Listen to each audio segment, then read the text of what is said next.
नमस्कार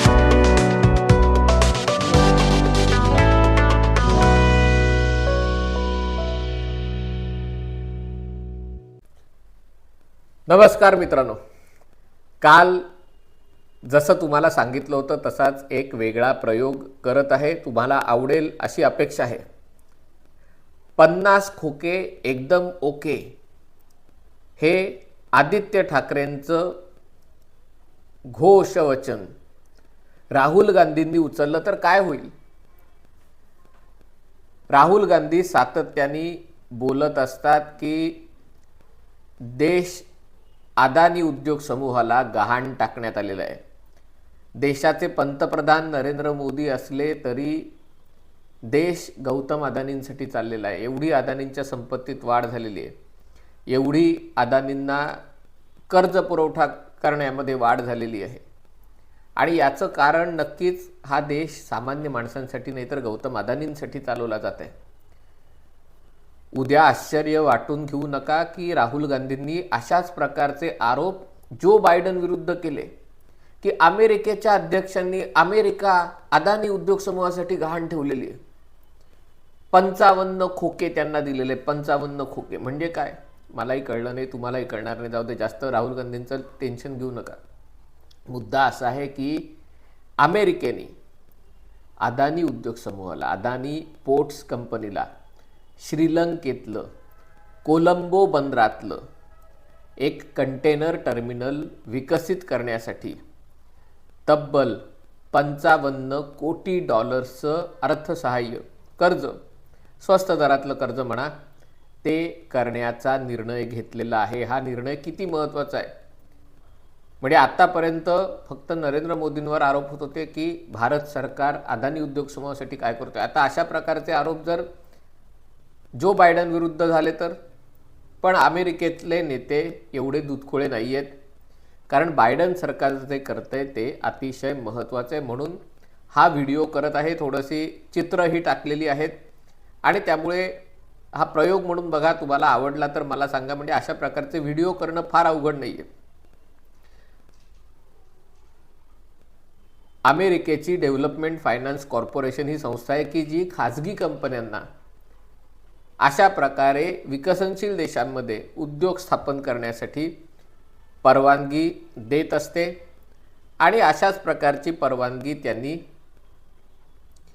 अदानी उद्योग समूहाला श्रीलंकेतल्या बंदरासाठी दिलंय. कालच आपण बघू शकता याबद्दलचे घोषणा करण्यात आली होती. याच्यामध्ये भारतही आहे, अमेरिकाही आहे आणि श्रीलंका देखील आहे.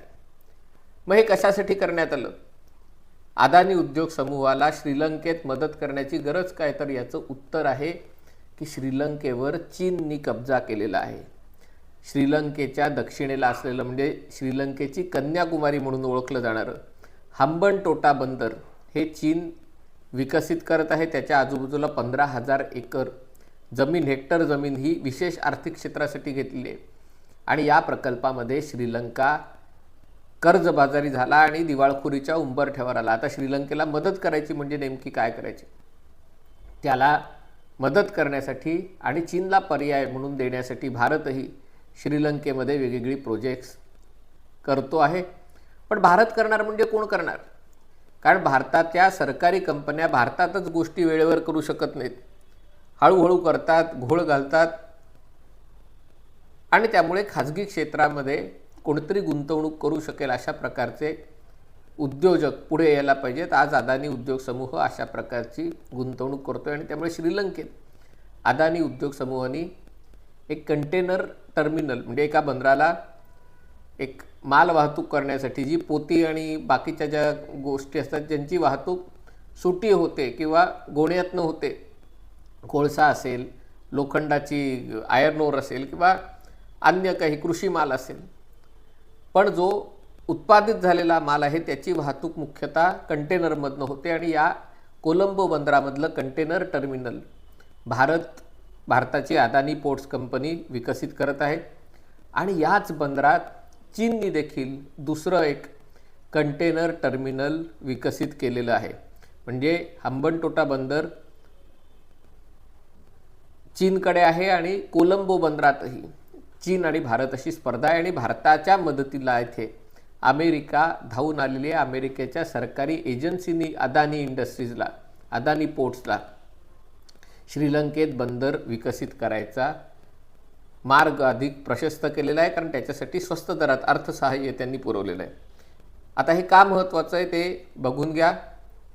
हे साधारणतः अदानी पोर्ट आहे श्रीलंकेचं कोलंबो बंदरातलं.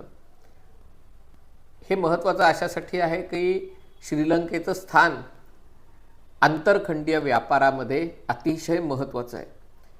जगाचं जर आपण ढोबळमानाने विचार केला तर खनिज तेल मुख्यतः आखातात तयार होतं. अनेक वस्तूंचं उत्पादन चीनमध्ये होतं. अनेक गोष्टींची निर्यात ही अमेरिकेत होते, म्हणजे मार्केट अमेरिका आहे. आणि त्यामुळे समुद्रमार्गे व्यापार जर करायचा झाला तर हिंद महासागर त्याच्यातलं एक मोठं व्यापारी मार्गासाठी हे महत्त्वाचं क्षेत्र आहे. आणि या क्षेत्रात श्रीलंका अतिशय मध्यवर्ती स्थानी आहे. आणि त्यामुळे जर श्रीलंकेचा जर आपण नकाशा बघितलात किंवा या सगळ्या हिंद महासागराचा नकाशा बघितलात तर तुम्हाला अमेरिकेहून किंवा युरोपातून किंवा आखातातून चीनला जायचं असेल तर या मार्गामध्ये तुम्ही गुजरातच्या मुंद्रा बंदरामध्ये जर नांगर टाकला तर बोटीला 1.5 दिवस जास्त लागतो.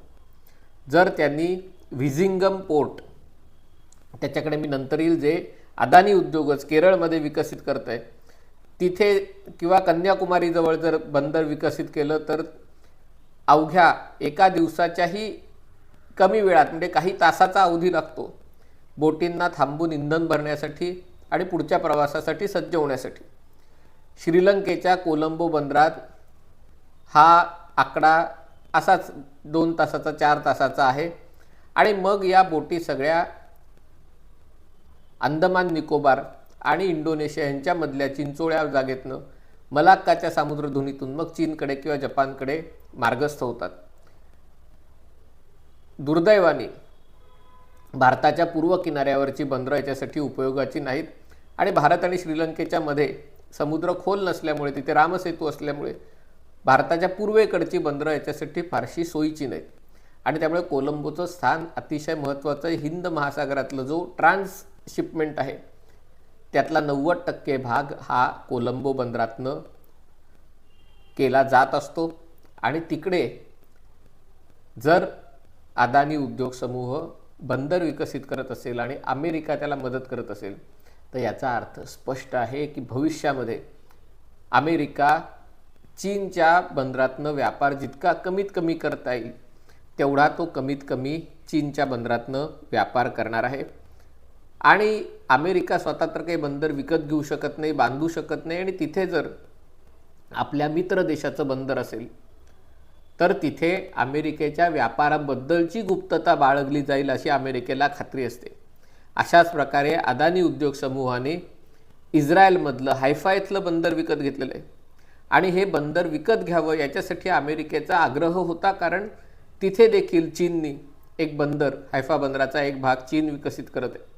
आणि त्यामुळे अमेरिकेला चिंता होती की या बंदराजवळच अमेरिकेच्या नौदलाच्या कवायती चालतात, नौदलाच्या अनेक महत्त्वाच्या युद्धनौका होतात. आणि तिथे जर चीन येऊन बसला तर अमेरिकेचं संरक्षणदृष्ट्या मोठं नुकसान होऊ शकतं. आणि त्यामुळे हैफा बंदराबाबतही अमेरिका आग्रही होता.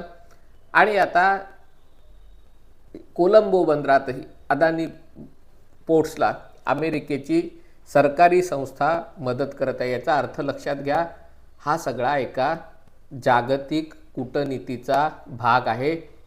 इथे राहुल गांधी किंवा त्यांचे मित्र इंडिया आघाडीतले जसं म्हणतात की हे सगळं अदानींसाठी सरकार चाललं आहे, सामान्य माणसाला काही किंमत नाही आहे, हे सगळं कदाचित चीनच्या सांगण्यावरनं अशा प्रकारचे आरोप केले जातात की काय याच्याबाबत शंका आहे. हे बघा, हे जे विझिंगिम पोर्ट आहे केरळमधलं, ते होऊ नये याच्यासाठी कम्युनिस्ट आणि अन्य मुस्लिम संघटनाही मोठ्या प्रमाणावर आंदोलन करत आहेत. हे आंदोलन केल्यामुळे कोणाचा फायदा होणार आहे? चीनचा फायदा होणार आहे. म्हणजे वर दाखवायला असं दाखवलं जातं की इथे मच्छीमारांचं नुकसान होईल, पण जर इथे बंदर विकसित झालं तर कोलंबो पोर्टमधला चीनचा बराचसा व्यापार हा भारतात येऊ शकेल आणि भविष्यात जेव्हा भारताचा व्यापार वाढेल तेव्हाही ट्रान्सशिपमेंटसाठी हे एक अतिशय महत्त्वाचं बंदर असणार आहे. आणि त्यामुळे लक्षात घ्या, अमेरिकेच्या दृष्टीनेही भारतीय खाजगी कंपन्यांना मदत करायला अमेरिकेच्या सरकारी एजन्सीज आता पुढे येत आहेत आणि हा त्यातला एक महत्त्वाचा भाग आहे. जर अमेरिका अदानी पोर्ट्सला स्वस्त दरात कर्ज पुरवठा करत असेल तर ती जागतिकदृष्ट्या महत्त्वाची बातमी आहे. भारतासाठी ती चांगली गोष्ट आहे. आणि हे जे आरोप करणारे लोक आहेत त्यांनी एक गोष्ट लक्षात घ्यायला पाहिजे की अशा प्रकारे आपण आरोप करतोय ते आपण चीनच्या फायद्यासाठी आरोप करत नाही होत ना, याचा विचार त्यांनी करणं आवश्यक आहे. हा व्हिडिओ आपल्याला आवडला असावा अशी अपेक्षा आहे. वेगळा प्रयोग आहे. माझा स्वतःचा चेहरा छोटा केलेला आहे, पण दुसरीकडे त्याच्यात काही चित्र आणि नकाशे दाखवून व्हिडिओ समजवण्याचा प्रयत्न केलेला आहे. तुर्तास इथेच थांबतो. पाहत रहा MH48.